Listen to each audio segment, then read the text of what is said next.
We know that carbon is the sixth element in the periodic table, therefore it has 6 electrons.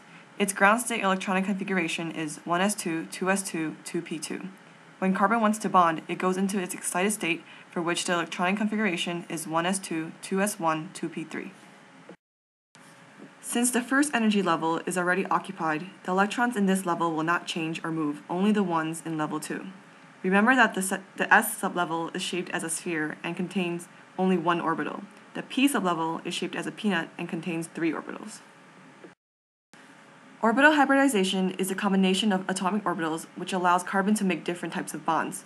Depending on the type of hybrid, carbon can make single, double, or triple bonds. There are 3 types of hybrids, depending on the mixture of s and p orbitals. The first is sp3, which combines the orbital s and the 3 orbitals p in level 2. This combination results in 4 identical sp3 orbitals shaped as a balloon. The second hybrid orbital is sp2, which combines the orbital s and 2 of the 3 orbitals p in level 2. The resulting orbitals are 3 sp2 orbitals plus 1 orbital p, which was not hybridized. The last hybrid is sp, which combines the orbital s and 1 of the 3 orbitals p in level 2. The resulting orbitals are 2 sp orbitals plus 2 orbitals p, which were not hybridized. These 3 different types of hybrids are used for carbon to make different kinds of bonds. When molecules are produced, so are molecular orbitals, which represents regions in a molecule where an electron is likely to be found. There are 2 types of molecular orbitals, sigma and pi bonds. The sigma bond is produced when there is a head-to-head overlapping between s and sp, and sp and sp. The pi bond is produced when there is a parallel overlapping between orbitals p and p. These are only present in double and triple bonds. The sp3 hybridization is used when single bonds between carbons are formed. In this type of bond, a sigma bond is created between the 2 sp3 hybrid orbitals.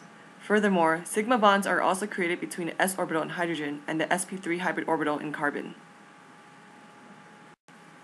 The sp2 hybrid orbital forms double bonds between carbon atoms. In this type of bond, a sigma bond is created between the 2 sp2 hybrid orbitals, and a pi bond is created between the p orbitals. For each double bond between carbons, there is always 1 sigma and 1 pi bond.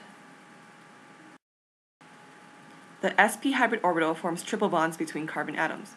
In this type of bond, a sigma bond is created between the 2 sp hybrid orbitals, and 2 pi bonds are created between the p orbitals. For each triple bond between carbons, there is always 1 sigma and 2 pi bonds. For example, let's say we have ethane, ethene, and ethine. Ethane has 7 sigma bonds in its structure, 1 between the 2 carbons, and 6 between carbon and hydrogen. Ethene has a double bond, therefore it has 1 pi bond, and 1 sigma bond between carbons, plus 4 sigma bonds between carbon and hydrogen, adding up to 5 sigma and 1 pi bond. Ethine has a triple bond, so it has 2 pi bonds, and 1 sigma bond between carbons, plus 2 sigma bonds between carbon and hydrogen, adding up to 3 sigma and 2 pi bonds.